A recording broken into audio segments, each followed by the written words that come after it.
You're listening to the Diplomats Asia Geopolitics podcast. I'm Katie Putz, recording in Washington, D.C. And this is Ankit Panda. I am still in the mountains in upstate New York, getting a little bit of time away. So, South Korean President Lee Jae-myung hit the road recently, making visits to Japan and the United States in that order. In this episode, Ankit and I are going to dive into the geopolitics of Lee's recent travels and the state of affairs between Korea, Japan, and the United States, which is a critical trilateral, occasionally knocked off course by issues both bilateral and domestic. I think a good place to start, Ankit, is maybe the question of why Lee traveled to Japan before going to the United States. My understanding is that usually it's the other way around, but I'm certainly interested in your take on what's the significance of that choice. Yeah, it's pretty significant, I think. So, just to provide a little bit of political context here, Japan-Korea relations have been good for the last couple of years, but before that, they were very, very bad. In fact, at one of their lowest points in decades, arguably. And that low point was under Lee Jae-myung's predecessor from the Democratic Party, Moon Jae-in.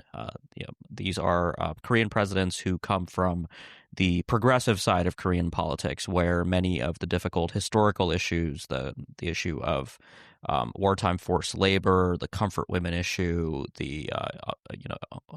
a whole range of issues going back to Japan's occupation of Korea, have very much been resonant emotionally with both politicians and their voters.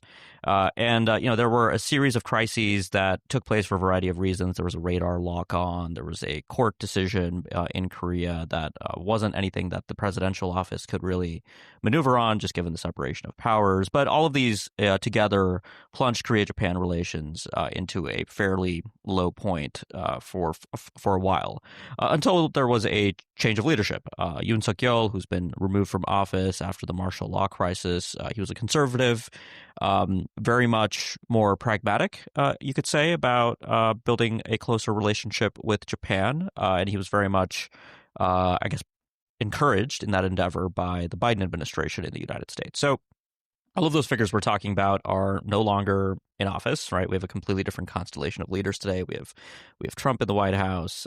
We have Prime Minister Ishiba, who was not the leader who came to Camp David. That was his predecessor, Kishida Fumio in Japan, and Lee Jae-myung in Korea. So why did he go to Japan? I think there's a big thing here that obviously is forcing both Korean progressives and the Japanese to get pragmatic about the relationships that they have immediately available to them in their neighborhood economically. All right, both Korea and Japan are under siege by the Trump administration's policies on tariffs, for instance, and are facing similar dynamics in dealing with their ally, the United States. And in the meantime, they share a lot of the same concerns regionally about North Korea, Russia, China, etc. And so it's pretty remarkable that Lee Jae-myung, despite being a progressive, can do this. I do think it's worth emphasizing, though, that he's sort of still in his honeymoon period, right? He was just elected into office, just started his term. His approval rating is still really good for a Korean president, right? It's not above 50 because that's extremely rare in Korea, but it's still in the low to mid 40s, which is good enough for him to take a risk like this, even if it gets him blowback. And the conservatives in Korea, really, this is not going to be the issue that they're going to rake Lee Jae-myung over the coals, because they are generally more supportive of a closer relationship with Japan. So that's the broader context. And then in terms of, what will get done in Korea-Japan relations, that's a broader question. But certainly I think the main purpose of Lee Jae-myung doing this was to basically reciprocate Ishiba, Prime Minister Ishiba in Japan, who, his political future is still uncertain. Essentially reciprocating his interest in better Korea-Japan relations. So it'll very much be interesting to see if that momentum will persist, particularly if the United States continues to treat both allies with a degree of, what you might call it a degree of, just concern. I mean, the U.S. is treating allies very poorly in that part of the world and elsewhere. So that's going to be, I think, an important driver. So sorry, that was a long answer, but I think the background is pretty important to appreciate why this mattered. Yeah. And then another thread I kind of want to pull out from that is, there are sort of greater geopolitical forces and circumstances that are kind of pushing Japan and Korea back into a better place with each other, the sort of domestic politics on either side, aside. But as you mentioned, Japanese Prime Minister Shiba is not in the most comfortable of positions domestically.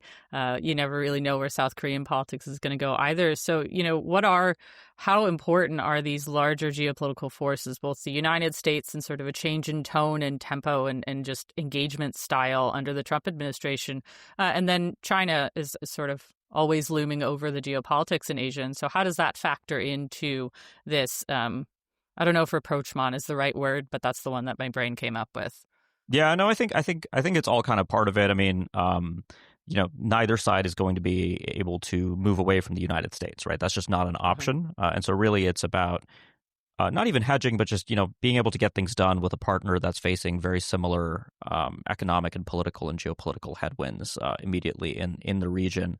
I don't think we should be expecting any kind of major breakthroughs in Korea-Japan relations, right? And I think that would be a misreading probably of the domestic politics in South Korea, even though progressive foreign policy in South Korea is still changing. But apart from that, a lot will depend on also how the regional situation develops with North Korea in particular. And we could maybe talk about that when we talk about, Yi's visit to Washington, because there was an interesting alignment between him and Trump, let's say, on North Korea diplomacy that's going to be worth, I think, pulling on.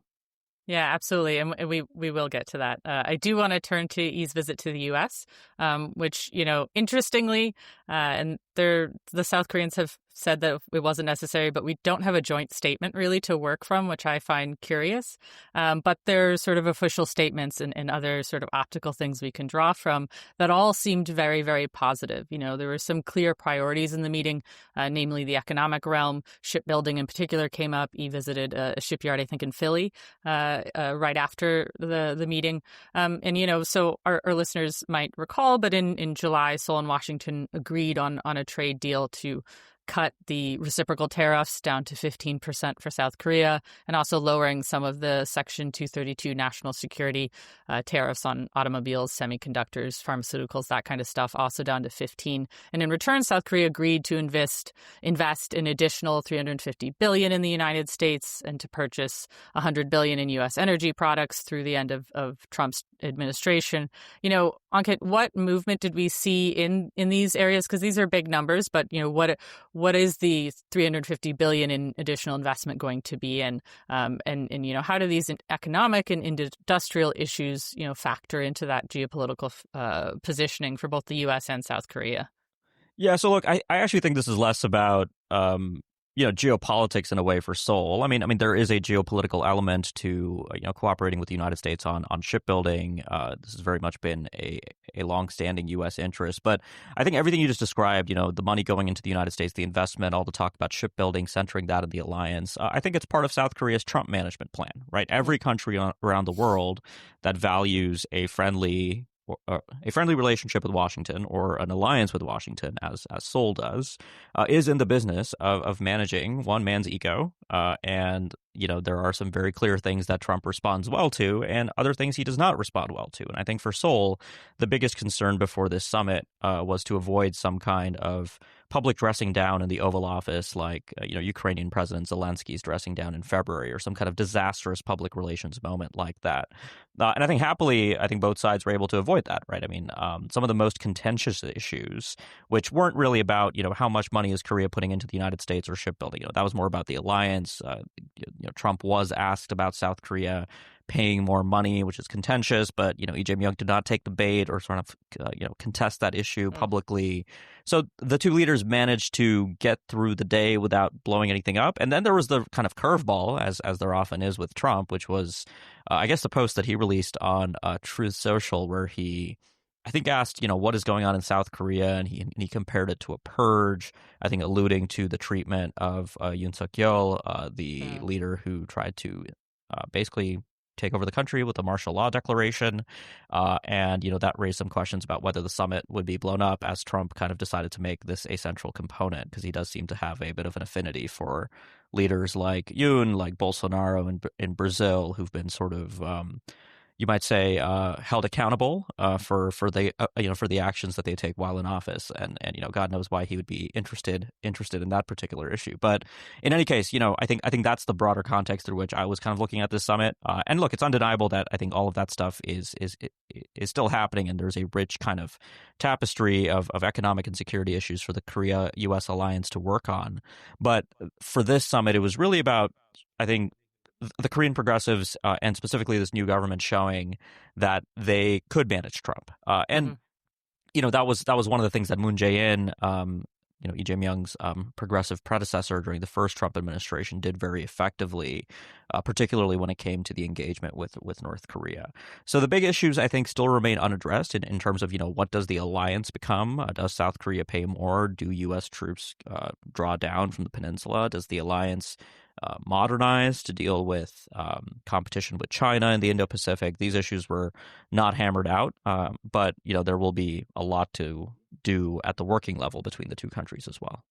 Yeah, absolutely. And, we alluded to North Korea earlier, so let's finally turn to that. In their meeting, both Lee and Trump seemed sort of game for a meeting with Kim Jong-un. What do you think about that possibility, and how does that fit into sort of Lee's desires with regard to the Korean Peninsula? And a lot of things have changed since the last time Kim and Trump met. We had an entire global pandemic. We had a lot of changes in both South Korea and the United States. And so, I'm curious about where the possibility for that is. Listeners may want to go back to our previous episode about sort of Trump and his real summit fever. He likes to have bilateral summits, and so he likes to meet one-on-one with leaders, views himself as a deal maker, and that's sort of where, for him at least, deals are made. What do you make of the comments that were regarded North Korea during this meeting? Yeah, so look, I mean, both Lee Jae-myung and Trump came into that meeting in the Oval Office positively predisposed towards engaging North Korea. I will say for Lee Jae-myung, I mean, my reading of him is that he is a dyed-in-the-wool Korean progressive who values a different kind of peace-building approach towards North Korea. He's publicly stated that they will respect North Korea's regime, which is interesting because of the unification policy change in North Korea, which is arguably the most significant change in the inter-Korean context since the last bout of diplomacy in 2019. But the broader geopolitical conditions here for something changing, we've talked about this on previous episodes this year. Trump wants to meet Kim. Kim doesn't want to meet Trump.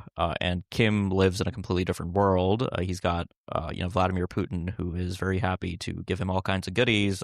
North Korean soldiers just returned from Russia. Kim, feted them in Pyongyang. It's very much a different geopolitical set of alignments from where Kim Jong-un is sitting. The big question mark for me is really about early next year, right? So the North Korean political calendar, they are wrapping up a 5-year plan of military modernization. They're wrapping up the 8th Party Congress of the Workers' Party. They're going to head into the 9th Party Congress, which is the apex political event on their calendar, which will probably take place in January. And it's possible there that Kim might indicate something different. The North Koreans have been very careful about not insulting Donald Trump. In fact, Kim's sister has pointed out that North Korea has a good relationship with Donald Trump. So, never say never. Something could happen on the summit front. And if nothing else, the North Koreans are opportunistic and pragmatic. So they could meet Trump, but, it might not be the kind of warmth or open-ended meeting that took place in Singapore, and hopefully not the disaster that took place in Hanoi when both leaders had mismatched expectations. But again, on the Oval Office component, it was funny to watch Lee Jae-myung, again, do the Trump management thing where he suggested that Trump could build a Trump Tower in North Korea, which is an idea that had previously, I think, been mostly a joke during the first bout of Trump-Kim diplomacy. But again, I think it showed that he was able to kind of build a rapport with Donald Trump, which is so interesting because when we talk about these summits and we talk about just like managing the United States today, we're not really talking about kind of like the alignment of national interests or policies. It's very much about how do you kind of, as a leader, show that you're willing to play ball with Donald Trump's ego. And I think Lee Jae-myung definitely came ready to do that on some level. Yeah, fair enough. And one final thing I wanted to discuss, because it came up as I was about to record this podcast. But, interestingly, to me at least, on August 27th, which is the day that we're recording, and E was on his way back to South Korea, Japan, the U.S., and Korea put out a joint statement on North Korean information technology workers. Which brought to my mind, the question of that trilateral. We've discussed many times Donald Trump's preference for sort of bilateral engagements, but that trilateral seems to have survived the transition to a new administration. The Biden administration had put in a concerted effort to institutionalize it. So I'm curious, Ankit, about what you've seen. How has the Trump administration approached that trilateral, and what should we be looking for in terms of effectiveness? What is it that they're working on, and how is that working within, as you said, sort of an unusual time in terms of U.S. policymaking? Yeah, so this joint statement was interesting. I think the way I read it is kind of through, my answer is gonna be a little boring because I think it's just gonna be about the bureaucratic politics of like how the sausage is made on North Korea policy. So this has always been an area, well, not always, but even in the first Trump administration when there wasn't a lot of trilateral work, U.S., Japan, Korea collaboration on kind of North Korea sanctions implementation and advisories and kind of law enforcement, cyber espionage, that kind of stuff was still happening very much, down in the trenches at the working level. And I think that has still persisted. It's very different from kind of what we saw under the Biden administration when you had sort of the spirit of Camp David after, Yoon and Kishida went to Camp David with Biden. And that was very much like a comprehensive global trilateral relationship with, intelligence sharing, military exercises, et cetera, et cetera. That stuff is nowhere to be seen. But nobody at the White House probably even knows that this joint statement came out. If they find out, they're probably not going to care. It's pretty inoffensive. They might care if Trump's trying to meet with Kim Jong-un. Then maybe you don't bang the drum about North Korean IT workers. But apart from that, I think this is a good example of just how much institutionalized cooperation can still persist in a way, even if the entire political context of alliance relations has been turned on its head in a big way. So that's my reading of it. I think we've seen these kinds of trilateral statements also come out as the North Koreans launch, test missiles and do things that violate UN Security Council resolutions, et cetera, et cetera. But yeah, one last thing, Katie, I just wanted to kind of point out is on North Korea, the really interesting thing was that Trump did not mention denuclearization because obviously he doesn't care about denuclearization. But a lot of the Korean press, I think, is kind of fixated on that because there's been this anxiety that the United States might change its policy on North Korea. So that, too, I thought was an interesting moment. But, before we close, I do kind of want to get your take on, my reading of this whole thing as like a Trump management thing. I'm wondering if that resonated with you, kind of watching the summit, or if you think there was kind of more going on. I mean, obviously there was more going on, but I think that was still the primary frame through which I understood this. Yeah, I mean, I think I would agree with that sort of view, and we can see this in not just the South Korea meeting, but every time that a world leader comes to the White House, it is pretty clear that they're managing Trump. And I think all of them have Zelensky's February meeting with Trump as sort of, if everything is on a spectrum, that is the worst case scenario. You do not want to have that happen to you in the White House. And so how do you avoid that? Well, you can look at, honestly, how Zelensky handled his most recent meeting in the White House with Donald Trump. And so the change between those two is very much in tone, not necessarily in substance. And so there is clearly an approach that can be taken towards dealing with Donald Trump. Now, my question is always going to be, what are the implications of that, and what happens, after you've had your nice White House meeting and everybody has gone home without sort of a PR incident? How does that then sort of go down into the policymaking, into the bureaucracy, which, I don't know if we've covered it on this podcast as much, but there have been a lot of sort of hollowing out of parts of the State Department, parts of international development in particular. But There's been a lot of sort of bureaucratic rejiggering and remanagement that I think will make some of this leap between leaders have agreed in a room to something to actually implementing policy decisions, because the people implementing those policy decisions also understand that Donald Trump has to be managed and he might change his mind.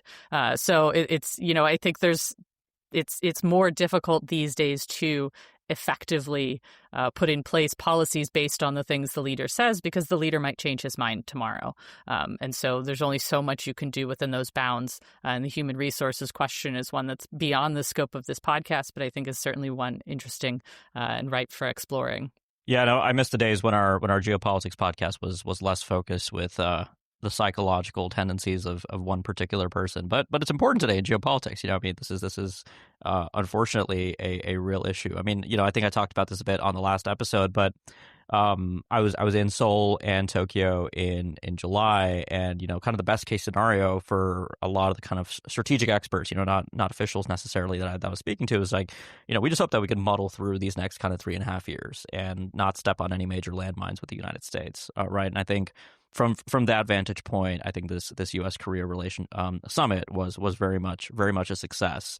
But then you're right. I mean, like that post on Truth Social about a purge in South Korea, which appeared to really scare some South Korean officials. It's possible that just tomorrow, or maybe before this podcast comes out, Trump will see something on Fox News about Korean democracy or something, and have a total meltdown, and then the U.S. Korea relationship is in crisis management mode. So always, I guess never a dull day in Washington these days. So no, and we will always have more to talk about. I think that'll close us out for today.